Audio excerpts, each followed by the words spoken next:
केवल तिरंगा लंबा बड़ा बड़ा तिरंगा फहरा करके केवल दिखावा किया जा रहा है। और वो लोग दिखावा कर रहे हैं जिन्होंने 2003 तक अपने मुख्यालय पर तिरंगा नहीं फहराया, और आज वो आपसे कह रहे तिरंगा नहीं फहराओगे तो तुम देशद्रोही हो। ये कैसा विकास है साहब? आप जिसका विकास करना चाहते हैं वही लोग कहते हैं कि ये हमारा विनाश है। आप किसानों का विकास करना चाह रहे थे, किसान सड़क पर बैठ गए, 713 से ज्यादा किसानों की शहादत होनी पड़ी। उन्होंने कहा जो विकास आप हमारा करना चाहते हैं वो विकास नहीं चाहिए, किसानों को चाहिए ही नहीं, आप उनका जबरदस्ती विकास कर रहे हैं। जैसे हम इसी विश्वविद्यालय परिसर में हैं और यहां एक नई शिक्षा नीति लागू कर दी गई है कि आजादी का अमृत महोत्सव मनाने के दरमियान अब एक नई शिक्षा नीति लागू होगी जो छात्रों, शोधार्थियों और शिक्षकों के जीवन में क्रांतिकारी बदलाव लाएगी। और छात्र, शिक्षक जागरूक, वो कह रहे हैं कि भाई ये हमें नई शिक्षा नीति नहीं चाहिए, ये हमारा विकास नहीं विनाश करने वाली शिक्षा नीति है। कैसा विकास आप करते हैं? और वैसा ही विकास आप कर रहे हैं आदिवासियों के ऊपर कि हम तो सड़क बनाना चाहते हैं। साहब एक बार पूछो तो सही कि आदिवासी मांग क्या रहे हैं। और ये देखिए, जैसे शिक्षकों में भी बहुत सारे शिक्षक प्रोफेसर यहाँ ऐसे हैं ना, जो यहाँ अखंड भारत कैसे बनाया जाए इसका सेमिनार करेंगे, उसके लिए विश्वविद्यालय परिसर में छूट है। और इसी जगह पर अगर इस तरह का कार्यक्रम किया जाएगा तो पुलिस प्रशासन, विश्वविद्यालय वो आपसे कहेगा कि ये विश्वविद्यालय में नहीं हो सकता। अभी उस दिन का इंतजार करिए कि कुछ दिन बाद इसे विश्वविद्यालय में अगली धर्म संसद लगाई जाएगी और कहा जाएगा कि 2025 में कैसे इसे अखंड भारत और हिंदू राष्ट्र बनाना है, और इस विश्वविद्यालय में उसका भी स्वागत किया जाएगा। इसलिए यहां पर खड़े होकर के मैं ये सवाल पूछता हूं कि जो खनिज संपदा जितनी जगह उस भारत के नक्शे में घेरती है, उतनी जगह तो आदिवासी भी घेरते हैं। और आपका विकास केवल इतना है कि उस जल जंगल जमीन को उनसे छीन लो, उसके लिए भले आदिवासियों को गोली मारनी पड़े, बलात्कार करना पड़े, उनकी बस्तियों को जला देना पड़े, वो सब जायज है। कैसे इस बात पर गर्व कर ले कोई भारत का नागरिक? केवल तिरंगा लंबा बड़ा तिरंगा फहरा करके केवल दिखावा किया जा रहा है। और वो लोग दिखावा कर रहे हैं जिन्होंने 2003 तक अपने मुख्यालय पर तिरंगा नहीं फहराया, और आज वो आपसे कह रहे तिरंगा नहीं फहराओगे तो तुम देशद्रोही हो। उस संगठन का प्रमुख आज भी प्रधानमंत्री की बात नहीं मानता है, वो अपनी डीपी नहीं चेंज कर रहा है। अरे हम तो कह रहे हैं अगर डीपी चेंज करनी है तो लगाओ सोनी सूरी का डीपी और कहो कि भारत माता इस देश की अगर कोई है तो वो महिला है। और इसलिए सोनी सूरी की उस बात से मैं अपनी बात जोड़ता हूं, जो किस्सा उन्होंने उस आदिवासी महिला का सुनाया। आप इस बात पर चिंतित नहीं होंगे तो फिर किस बात के आप भारत के नागरिक हैं? वो सवाल पूछिए कि उसने माओवादी एक तरफ, पुलिस प्रशासन एक तरफ, और उनके बीच में वो तिरंगा लहरा रही थी कि हम काला झंडा नहीं फहराएंगे, हम तिरंगा फहराएंगे। वो एक भरोसे का नाम था ना, वो तिरंगे के प्रति भरोसा था, वो भारत के संविधान पर भरोसा था। मुझे अफसोस है उसी महिला ने, जब सोनी सूरी ने ये बात बताई कि कुछ दिनों बाद उन्होंने वो तिरंगा उसे लौटाते हुए कहा कि ये तिरंगा तुम रख लो, ये तिरंगा हमारी लाज की रक्षा, हमारे हक हुकूक से हमारी सुरक्षा नहीं कर सकता, फिर ये तिरंगा हमारे किस काम का। मैं आखिरी बात कहता हूं, हम सब एक पहचान लेकर पैदा हुए हैं। जैसे मेरी पहचान एक पुरुष होना है, मेरी पहचान एक ओबीसी समाज से आने वाले का है, मेरी पहचान गांव में रहने वाले एक ऐसे लड़के की है कि जो गाय भैंस चराता था लेकिन उसको इतना मौका मिल गया कि वो 2-3 विश्वविद्यालयों में पढ़ने के बाद एक विश्वविद्यालय में भले ही ठेके पर सही लेकिन प्रोफेसर तो बन गया। ये मेरी पहचान है। मगर जब मैं अपनी पहचान बदल कर सोचना चाहता हूं और मैं ये सवाल पूछता हूं कि अगर मैं आदिवासी इलाके से होता, या मेरी मां के साथ, मेरी बहन के साथ, मेरे भाई के साथ, ये जो के सुरेश ये लड़का बैठा है, कभी मनोविज्ञान पढ़िएगा साहब। उस बच्चे को केवल आज ये घूम घूम कर दिल्ली में हिमांशु कुमार जी पोस्ट लिखते हुए अफसोस कर रहे थे, और आज भी यहां बोलते हुए सोनी सूरी भी अफसोस कर रही थी। कभी सोचिए इस बच्चे के मनोविज्ञान पर क्या गुजर रही होगी, जिसे दिखाना पड़ता है कि मेरे हाथ की 3 उंगलियां मेरे बचपन में काट दी गई और जिसने काटा वो बेगुनाह घूम रहा है, और जो हमारे लिए हक की लड़ाई लड़ा उस पर 5 लाख रुपए का जुर्माना लगा दिया गया। उस मनोविज्ञान को कभी आप समझ पाएंगे? आप कितना भी बड़ा तिरंगा फहरा लो, आप जबरदस्ती किसी के दिल में राष्ट्र के प्रति प्रेम नहीं पैदा कर सकते, क्योंकि राष्ट्र किसी की जबरदस्ती बनाने से बनता ही नहीं है। राष्ट्र साझा सुख और साझा दुख से बनता है।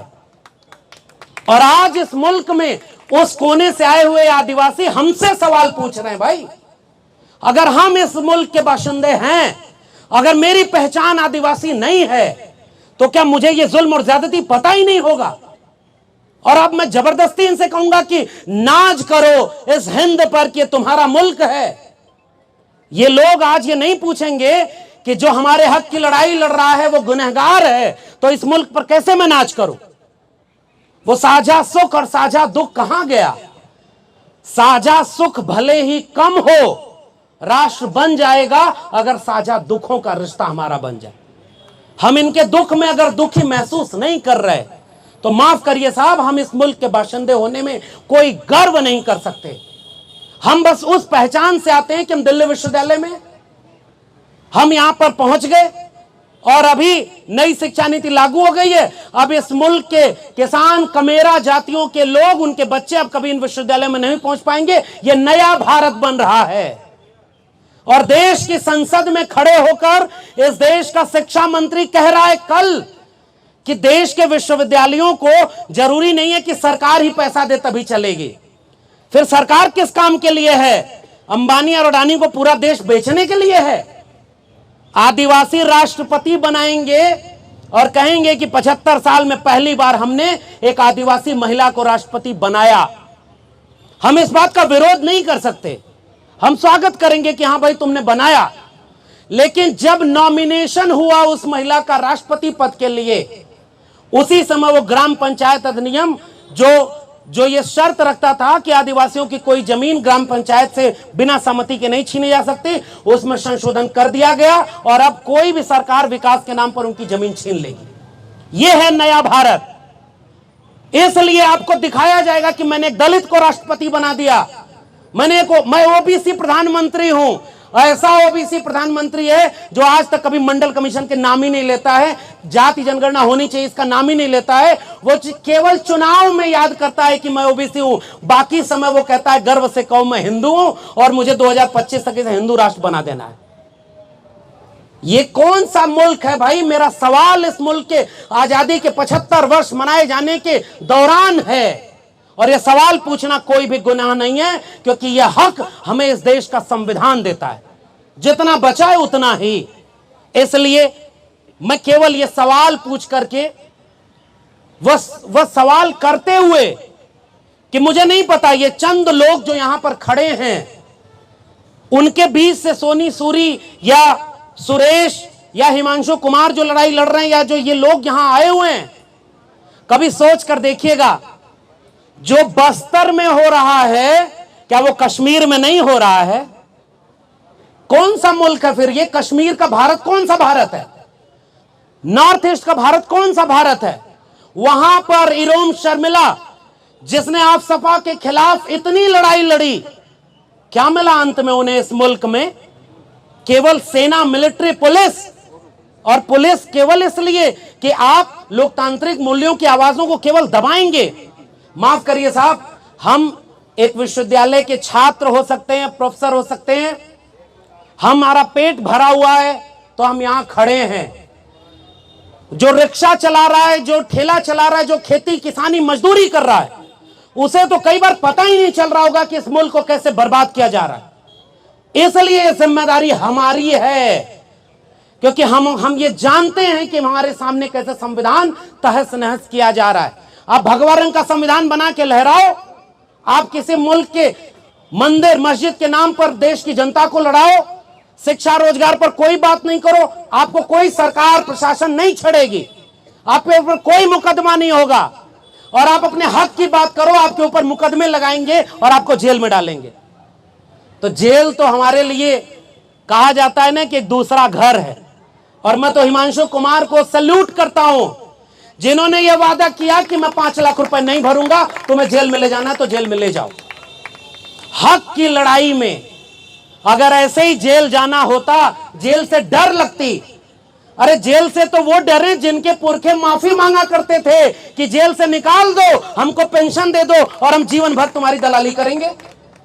हम तो भगत सिंह को याद करते हैं, जिसने अपने आखिरी पत्र में अपनी मां को लिखा कि मैं चाहता तो जिंदा रह सकता था, लेकिन मैं जिंदा नहीं रहना चाहता, क्योंकि अगर मैं शहादत दूंगा तो आने वाले वक्त में इस मुल्क की माएं अपने बच्चे को भगत सिंह बनाने का ख्वाब देखेंगे।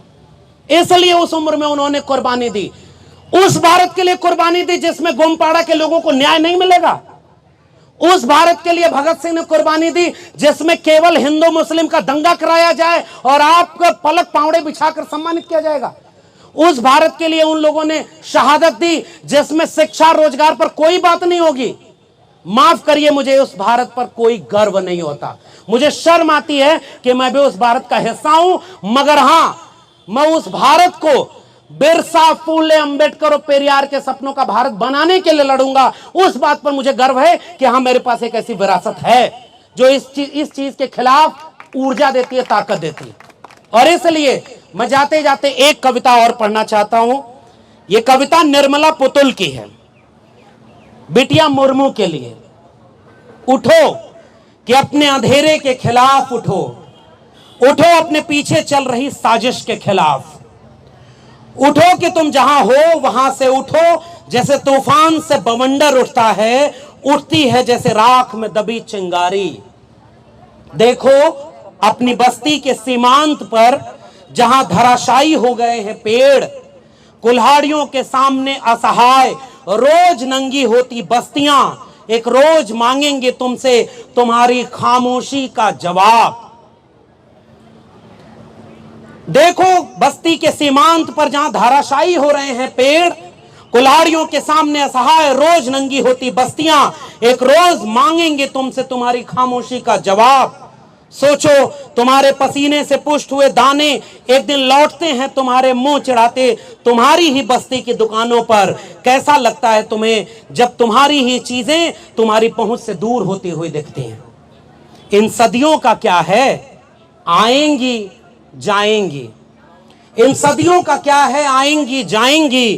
क्या अब भी विश्वास करने लायक बचा है यह समय? तुम्हारे विश्वास की जड़ें आखिर कितनी गहरी हैं?